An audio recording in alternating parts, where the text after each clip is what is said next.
Shankar Nag circle ಎದುರು ಸುಂದರ ಗಣಪತಿ ದೇವಸ್ಥಾನದ ಹತ್ತಿರ ಎಸ್ಎಂಜಿ ಕನ್ವೆನ್ಷನ್ ಹಾಲ್ನಲ್ಲಿ ಬೆಂಗಳೂರಿನ ಕತ್ತೆಗುಪ್ಪೆಯಲ್ಲಿರುವ ಮಾ ಕಾಮಾಖ್ಯ ಗ್ಲೋಬಲ್ ಫೌಂಡೇಶನ್ ಧ್ಯಾನ ಮಂದಿರದ ಡಾಕ್ಟರ್ ವೈಎಸ್ಕೆ ಆಚಾರ್ಯ ಗುರುಗಳರವರ ನೇತೃತ್ವದಲ್ಲಿ ನಡೆದ ಗುರುಪೂರ್ಣಿಮಾ ಕಾರ್ಯಕ್ರಮವನ್ನು ಹಮ್ಮಿಕೊಳ್ಳಲಾಗಿತ್ತು.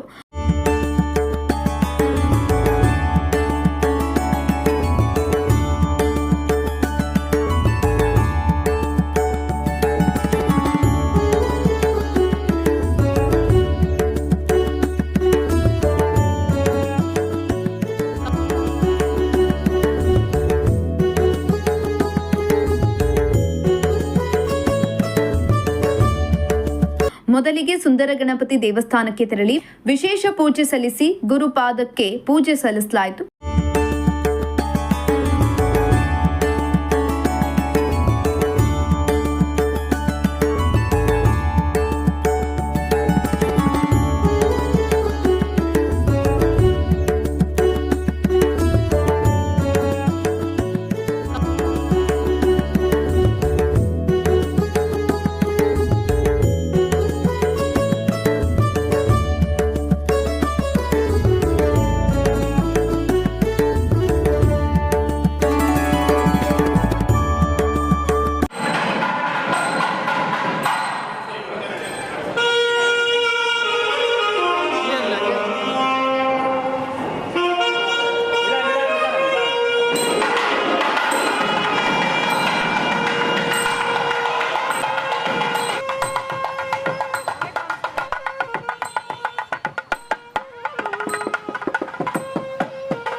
ಪ್ರವಚನ ಹಾಗೂ ಭಜನೆ, ಮಹಾಪ್ರಸಾದ ವಿತರಣೆ ಹಾಗೂ ಕಂಸಾಳೆ ಕಲಾವಿದರಾದ ಆನಂದ್ ರವರಿಂದ ಭಕ್ತಿಗೀತೆ, ಭಾವಗೀತೆ, ಜನಪದ ಗೀತೆಗಳು ಕಾರ್ಯಕ್ರಮ ಕೂಡ ನಡೆದಿದೆ.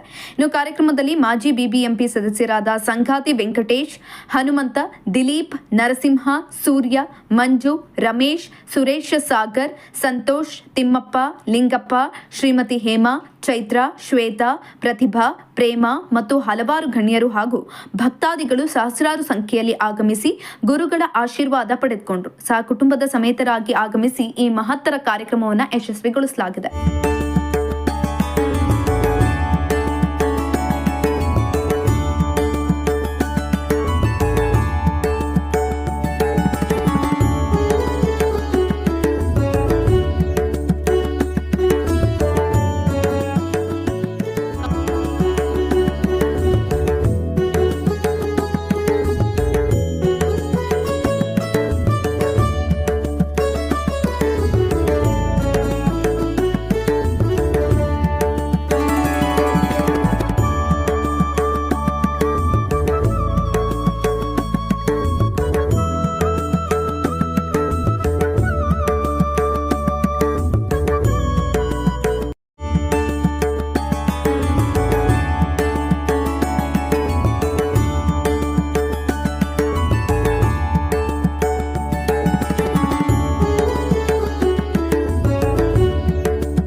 ಶ್ರೀ ಗುರುಭ್ಯೋ ನಮಃ.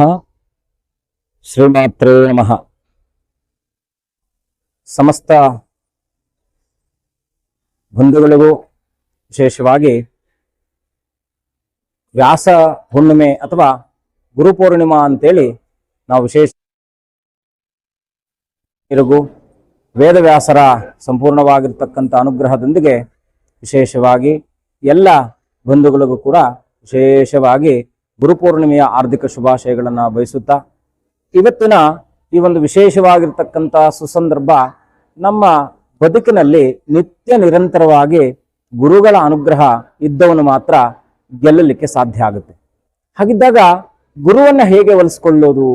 ಯದ್ಭಾವಂ ತದ್ಭವತಿ ಅಂತೇಳಿ ಶಾಸ್ತ್ರ ಹೇಳುತ್ತೆ. ಯಾವ ಭಾವನೆಯುಕ್ತವಾಗಿ ಭಗವಂತನನ್ನು ನಾವು ಅನನ್ಯವಾಗಿ ಪ್ರಾರ್ಥನೆ ಮಾಡ್ತೀವೋ ಹಾಗೆ ಗುರುವನ್ನವನು ನಮ್ಮ ಅಂತರ್ಮುಖವಾಗಿರ್ತಕ್ಕಂಥ ಒಂದು ಚೇತನಾ ಶಕ್ತಿ. ಹಾಗಾಗಿ ಆ ಅಂತರ್ಮುಖನಾಗಿರ್ತಕ್ಕಂಥ ಚೇತನಾ ಶಕ್ತಿಯನ್ನ ನಾವೇ ಹೇಗೆ ಅವನೊಟ್ಟಿಗೆ ನಾವು ಹೆಜ್ಜೆಯನ್ನು ಹಾಕ್ಲಿಕ್ಕೆ ಸಾಧ್ಯ ಅಂತಕ್ಕಂಥದ್ದು ಒಂದಷ್ಟು ಜಿಜ್ಞಾಸೆಗಳಲ್ಲಿರ್ತಕ್ಕಂಥದ್ದಾಗುತ್ತೆ. ಹಾಗಾಗಿ ಇದೆಲ್ಲ ಯಾಕಂದ್ರೆ ನಾವೆಲ್ಲ ಕೂಡ ಸನಾತನ ಯುಕ್ತವಾದಂಥ ಧರ್ಮದಲ್ಲಿ ಆಧ್ಯಾತ್ಮ ಅಂತಕ್ಕಂಥದ್ದು ವಿಶೇಷವಾಗಿರ್ತಕ್ಕಂಥ ಒಂದು ಪಯಣ. ಈ ಆಧ್ಯಾತ್ಮ ಪಯಣ ಅಂತಕ್ಕಂಥದ್ದೇನು? ನಮ್ಮನ್ನ ನಾವು ಕಂಡುಕೊಳ್ಳುವಂತಹ ಮೂಲ ಸತ್ವಕ್ಕೆ ಆಧ್ಯಾತ್ಮ ಪಯಣ ಅಂತ ಕರಿತೀವಿ. ಪ್ರತಿಯೊಬ್ಬ ಸನ್ಯಾಸಿಯು, ಪ್ರತಿಯೊಬ್ಬ ಸಂಸಾರಿಯೂ ಕೂಡ ಅವರದೇ ಆಗಿರ್ತಕ್ಕಂಥ ಆಧ್ಯಾತ್ಮ ಪಯಣವನ್ನ ಅವನು ಪ್ರಾರಂಭವನ್ನು ಮಾಡಿ ಅವನು ನಡೆಸ್ತಾ ಇರ್ತಕ್ಕಂಥವನಾಗ್ತಾನೆ. ಹಾಗಾಗಿ ನಾವೆಲ್ಲ ಸಂದರ್ಭಾನುಸಾರದಲ್ಲಿ ಒಂದಷ್ಟು ಮಾನಸಿಕವಾದಂಥ ಒತ್ತಡಗಳಿಗೆ, ಮಾನಸಿಕವಾದಂಥ ಗೊಂದಲಗಳಿಗೆ, ಒಂದಷ್ಟು ಪ್ರಕೃತಿಯುಕ್ತವಾದಂಥ ತೊಂದರೆಗಳಿಗೆ ನಾವು ಸಿಕ್ಕಾಕೊಂಡಾಗ ಇದೇನಪ್ಪ ಯಾವುದೂ ಕೂಡ ನಮಗೆ ಕಾಣದೆ ನಾವು ಏನೂ ದಾರಿ ತೋರದೆ ಇದ್ದಾಗ ನಾವು ಕೋರ್ತಕ್ಕಂಥದ್ದು, ಪ್ರಾರ್ಥನೆ ಮಾಡ್ತಕ್ಕಂಥದ್ದು ದೇವರು ಅಂತಕ್ಕಂಥ ನಿರಾಕಾರ ಸ್ವರೂಪನಾಗಿರ್ತಕ್ಕಂಥ ಪರಮಾತ್ಮನನ್ನ. ಹಾಗಾಗಿ ಆ ಪರಮಾತ್ಮನನ್ನ ಅವನೊಡೆಗೆ ಕರ್ಕೊಂಡು ಹೋಗುವಂತಹ ಶಕ್ತಿಯನ್ನ ಕೊಡ್ತಕ್ಕಂಥವನು ಪ್ರೇರಣಾ ಶಕ್ತಿ ಆಗಿರ್ತಕ್ಕಂಥವನೇ ಗುರುವು.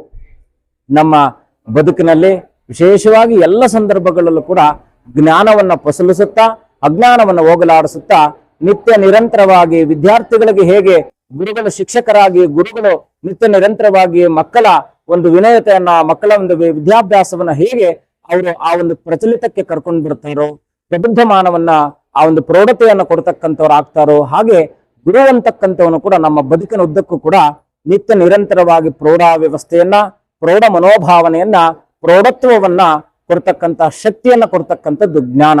ಮನುಷ್ಯನಿಗೆ ಜಂತೂನಾಂ ನರಜನ್ಮ ಉತ್ತಮಂ ಅಂತೇಳಿ 84 ಲಕ್ಷ ಜೀವರಾಶಿಗಳಲ್ಲಿ ಅತ್ಯಂತ ಶ್ರೇಷ್ಠಪ್ರದನಾಗಿರ್ತಕ್ಕಂಥ ಮಾನವ ಜನ್ಮ ನಮಗೆ ಭಗವಂತ ಅತ್ಯಲ್ಪ ಸಮಯವನ್ನ ನಮಗೆ ಕೊಟ್ಟು ಭೂಲೋಕಕ್ಕೆ ಬರಮಾಡಿಕೊಂಡಿದ್ದಾನೆ. ಈ ಒಂದು ಸಂದರ್ಭದಲ್ಲಿ ಜ್ಞಾನ ಅಜ್ಞಾನ ಇನ್ನೊಬ್ಬರ ಪ್ರೇರಣೆಯಿಂದ ನಾವು ಮಾಡಿರಬಹುದಾದಂತ ಸಮಸ್ತ ವಿಧವಾದ ಪೂಜಾದಿಗಳ, ಸಮಸ್ತ ವಿಧವಾದ ದೋಷಾದಿಗಳಿಂದಲೂ ಕೂಡ ಮುಕ್ತಿ ಕಾಣ್ತಕ್ಕಂಥದ್ದು ಕೇವಲ ಒಂದು ಗುರುವಿನ ತಪೋಬಲದಿಂದ.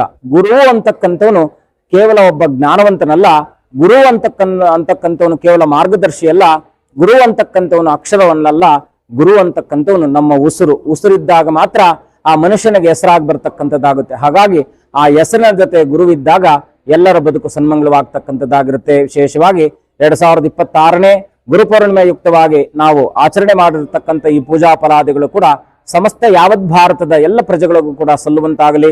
ದೇಶೋಯಂ ಕ್ಷೋಭರಹಿತ ಸಜ್ಜನಾ ಸಂತು ನಿರ್ಭಯಾಃ ಅಪುತ್ರಾಪುತ್ರಣ ಸಂತು ಪುತ್ರಣ ಸಂತು ಪೌತ್ರಿಣಃ ಅದನಾ ಸದನಾ ಸಂತು ಜೀವಂತು ಶರದಾಂಶತಂ ಸರ್ವೇಪಿ ಸುಖಿನಃ ಸಂತು ಸರ್ವೇ ಸಂತು ನಿರಾಮಯಾಃ ಸರ್ವೇ ಭದ್ರಾಣಿ ಪಶ್ಯಂತು ಸರ್ವಸರ್ವತ್ರ ನಂದಿತೋ ಸರ್ವೇ ಜನಾಃ ಸುಖಿನೋ ಭವಂತು ಸಮಸ್ತ ಸನ್ಮಂಗಲಾನಿ ಭವಂತು.